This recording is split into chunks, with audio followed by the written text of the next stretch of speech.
अस्सलाम वालेकुम मस्त ब्रंच में बहुत बहुत खुश आमदीद। ख़वातीन हज़रात कहते हैं कि मौसीकी हवा में गिरा लगाने का नाम है, लेकिन आप ऐसी हस्ती को क्या कहेंगे कि जब उन्होंने हवा में गिरा लगाई और किसी और ने उनकी लगाई हुई गिरा को खोलने की कोशिश की या वैसे ही गिरा लगाने की कोशिश की तो उसका अपना सांस फूल गया। आप ऐसे शख्स को क्या कहेंगे जिसकी गायकी सुनकर हमें इश्क व मोहब्बत के राज पता चले, हमें मोहब्बत करना आया, हमें अपने महबूब को रिझाना आया, हमें अपने महबूब को मनाना आया, हमें अपने महबूब की तारीफ करना आई। आप ऐसे शख्स को क्या कहेंगे? आप ऐसी हस्ती को क्या कहेंगे? आप ऐसी हस्ती को क्या कहेंगे जिसकी गायकी सुनकर हमें लगता है कि हाँ खुदा मौजूद है, क्योंकि खुदा ही ऐसा गला बना सकता है, ऐसा रेशमी गला, ऐसा लगता है रेशम का थान है जब वो गाते हैं और खुलता चला जाता है, खुलता चला जाता है। ये तख्लीक एक खुदा की हो सकती है, उनकी हस्ती से हमें खुदा की हस्ती का सबूत मिलता है। एक ऐसा फ़न है उनके पास, उनकी गायकी में ऐसा जादू है कि वो अफ़गानिस्तान के पहाड़ों से उसकी गूंज शुरू होती है, पाकिस्तान के नदी नालों से होती हुई इंडिया के गांव देहात को छूती हुई नेपाल के पहाड़ों तक उसकी गूंज सुनाई देती है। ऐसा कमाल है उनकी गायकी में। मुझे लगता है कि उनकी गायकी गज़ल का इस्तारा है, यानी ये बहुत बड़ा कमाल होता है किसी भी फ़नकार के लिए कि उसका जो फ़न है वो इस्तारा बन जाए। आप गज़ल का नाम लें तो अगला नाम उनका आए, आप उनका नाम लें तो अगला नाम गज़ल का आए। हम ऐसी हस्ती को मेहदी हसन खान साहब कहते हैं। पिछले 50 बरस से हम उनके फ़न से मुस्तफ़ीज़ हो रहे हैं, हम उनके फ़न को देख रहे हैं, सुन रहे हैं। और देखने का लफ्ज़ मैंने इसलिए इस्तेमाल किया है कि जब वो गज़ल गाते हैं, जब वो गज़ल को सजाते हैं तो गज़ल हमें नज़र आती है। जब वो लफ्ज़ हमारे सामने बयान करते हैं, जैसे ये धुआं सा कहाँ से उठता है, तो जो वो सुर लगाते हैं तो हमें लगता है कि वाकई धुआं यहीं कहीं से उठ रहा है। ये उनकी जो गज़ल में एक मंजर कशी है, ये शायद ही किसी और गायक को नसीब हुई हो या आगे नसीब हो सकती है।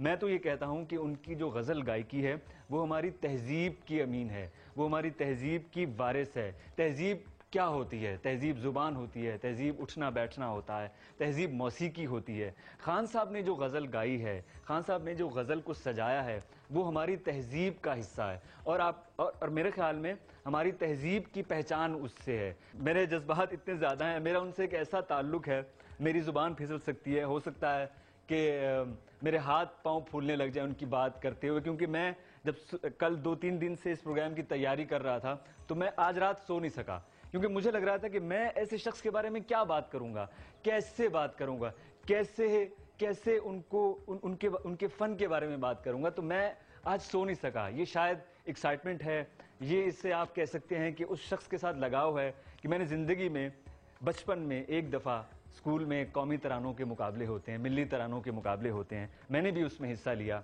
और मेरी ज़िंदगी का जो पहला इनाम मैंने हासिल किया वो मेहदी हसन खान साहब के गाए हुए मिली तराने ये वतन तुम्हारा है जीत कर हासिल किया। तो मेरा उनसे एक और किस्म का ताल्लुक़ है। मेरी उनसे मुलाकात हुई, हम उनके घर गए, उनसे मेरी मुलाकात हुई। मेरी बदबख्ती ये है, मेरी कमनसीबी ये है कि मैंने उस शख्स को कभी लाइव नहीं सुना। मेरी ये ख्वाहिश है कि मेरी उम्र उनको लग जाए और मैं उनको दोबारा से लाइव सुन सकूं। कहते हैं कि हुस्न को कभी कभार अपनी नज़र लग जाती है, तो खान साहब को शायद उनके फ़न की नज़र लग गई और वो गा नहीं सके। अब वो गाते नहीं हैं, लेकिन हमारे दरमियान मौजूद हैं। सुर का साया मौजूद रहना चाहिए। जब ऐसे लोग रहते हैं तो सुर का भरम कायम रहता है, और जो लोग सुर में नहीं गाते या गाने की कोशिश करते हैं उनका भरम रह जाता है। खुदा उनको बहुत लंबी उम्र दे। आज हम मेहदी हसन खान साहब को अपनी तरफ से एक ट्रिब्यूट पेश कर रहे हैं, एक खराज तहसीन है उनके फ़न के नाम कि इतना अरसा जो उन्होंने हमें महसूस किया है और गज़ल के फ़न को एक ऐसी बुलंदी पर ले गए कि किसी और का वहाँ तक जाना बहुत मुश्किल है।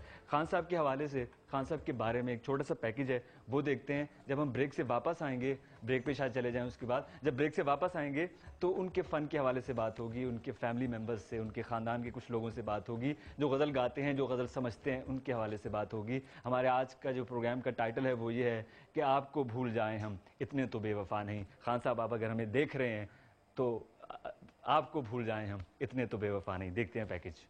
आपको भूल जाएं हम, इतने तो बेवफा नहीं। खुली जो आँख तो वो था न वो जमाना था, दहकती आग थी, तन्हाई थी, फसाना था। गजल गायकी के शहंशाह मेहदी हसन खान साहब, जिन्हें शहंशाह गजल के लक़ब से याद किया जाता है, उन्होंने अपने कैरियर का आगाज 1952 में रेडियो पाकिस्तान से किया। انہوں نے سینکڑوں فلمی اور غیر فلمی غزلیں گائیں۔ جن سے ملا میرے دل کو چین۔ 1960 اور 1970 کی دہائیوں کو مہدی حسن خان صاحب کے نام سے منسوب کرتے ہیں۔ ان دہائیوں میں کوئی ایسا ہیرو نہیں تھا جس پر مہدی حسن کی غزلیں نہ فلمائی گئی ہوں۔ 1962 میں ان کے 3 گیت مشہور ہو گئے۔ کانٹوں سے شکایت کون کرے، ساتھ ہمارا چھوٹے نہ، یاد رہے یہ بات ہو۔ استاد مہدی حسن خان نے بہت سے تمغے اور انعامات جیتے۔ 5 دہائیوں تک لوگوں کے دلوں اور ذہنوں پر راج کرنے والے شہنشاہ غزل 1980 کی دہائی میں بیماری کے باعث موسیقی سے دوری اختیار کر گئے۔ ان کی موسیقی سے دوری نے ایسا خلا پیدا کر دیا ہے جو صدیاں گزرنے کے بعد بھی پورا نہ ہو سکے گا۔ میری جان